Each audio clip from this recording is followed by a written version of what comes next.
IVF, ICSI, test tube baby ఈ పదాలు చాలా కామన్‌గా వినిపిస్తున్నాయి.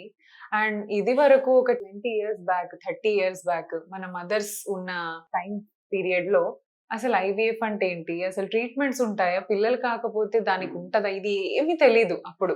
సో, ఈ ఐవీఎఫ్ ఇవన్నీ ఎందుకింత కామన్ అయిపోతున్నాయి? అండ్ అసలు ఐవీఎఫ్ అయినా దారి ఇంకా ప్రెగ్నెన్సీ లేదంటే నేచురల్ ప్రెగ్నెన్సీ రాదా? అనే దాని గురించి మాట్లాడదామండి.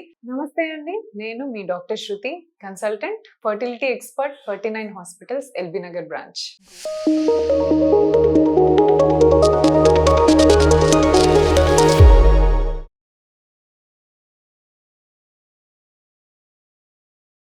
డెఫినెట్‌లీ ఐవీఎఫ్ అనేది ఒక ఆప్షన్ మాత్రమే.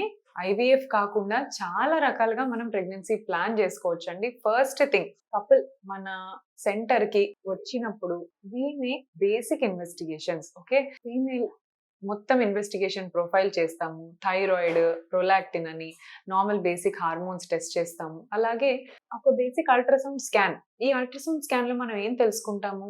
ఫీమేల్ యొక్క గర్భసంచి ఎలా ఉంది? ఆ లేడీ గర్భసంచి కరెక్ట్‌గా ఉందా? సైజు, షేప్, లోపల స్పేస్, బేబీ మంచిగా పెరగటానికి స్పేస్ బావుందా? అది చూసుకుంటాం. And next important thing ovaries. Ovaries are the one which carries your eggs. So, మీ ఎగ్స్‌ని క్యారీ చేసేది ఓవరీస్ అన్నమాట. ఓవరీస్‌లో ఎగ్ నంబర్స్ ఎన్నున్నాయి?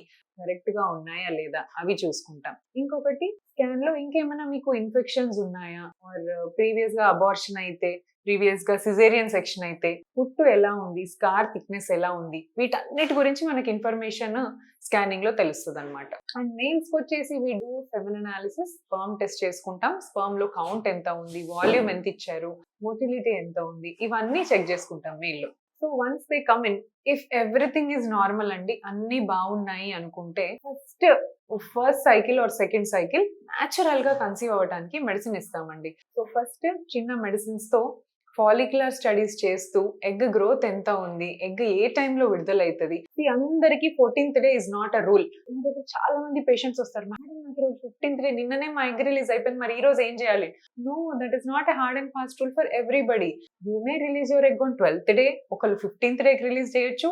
కొంతమంది పీసీఓడి పేషెంట్స్ అసలు ఎగ్లే రిలీజ్ చేయరనమాట. సో, ఇవంతా డీటెయిల్స్ గైనిక్ డాక్టర్ దగ్గరికి లేదా ఫర్టిలిటీ స్పెషలిస్ట్ దగ్గరికి వచ్చి స్కాన్‌లో చేసుకుంటే అప్పుడే మీకు క్లారిటీ వస్తది. సో, న్యాచురల్ మెథడ్స్‌లో ట్రై చేస్తే ఒక 60 టు మన అరౌండ్ 50% దాకా ఏ ప్రాబ్లమ్ లేని వాళ్ళు మంచిగా మెడిసిన్‌తో కన్సీవ్ అయిపోతారు. అండ్ నెక్స్ట్ ప్రొసీజర్ వచ్చి ఐయూఐ.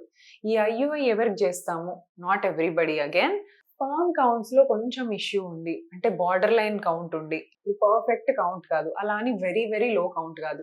ఏదో మధ్యలో ఉంది. ఇలాంటి వాళ్ళల్లో మనం ఐయూఐ మంచిగా ప్రిఫర్ చేస్తాం. And few couple where intercourse చేయటం కష్టంగా ఉంది, పెయిన్‌ఫుల్‌గా ఉంటదంటారు కొంతమంది ఫీమేల్స్. హస్బెండ్స్ వచ్చేసి ఎరెక్షన్ సరిగ్గా అవ్వట్లేదు, ఎజాక్యులేషన్ పెట్టిన వెంటనే అయిపోతుంది అని అంటూ ఉంటారు. ఇలాంటి వాళ్ళలో కూడా స్పెర్మ్ కరెక్ట్‌గా లోపలికెళ్తుందా లేదా మనకు తెలీదన్నమాట. So, for these set of couples IUI works wonderfully. So, వీళ్ళలో ఐయూఐ సక్సెస్ చాలా బావుంటది. And rest of the couple ఇంకెవరికైతే న్యాచురల్ అవ్వట్లేదు, ఐయూఐ అవ్వట్లేదు అన్న వాళ్ళు అప్పుడు వాళ్ళకి టైం లేదు, మాకు ఏజ్ ఎక్కువ అవుతోంది, మేము 35 ఇయర్స్ ఉన్నాము, మాకు అంత ట్రై చేసే ఓపిక లేదు. And then multiple previous cycles fail అయిపోయి sperm counts very very low with blocked tubes, ఇలాంటి వాళ్ళకి మాత్రమే ఐవీఎఫ్ చెప్తాం. ఒక ఇంట్రెస్టింగ్ కేస్ సినారియో. పేషెంట్స్ అన్ని ట్రై చేశారు బయట. అన్ని ట్రై చేసిన తర్వాత ఎక్కడ సక్సెస్ కాలేదు. And then they had IVF also. బయట ఐవీఎఫ్ కూడా చేపించుకున్నారు. ఐవీఎఫ్ కూడా పాపం సక్సెస్ అవ్వలేదు. And then they took a break of 2 to 3 months.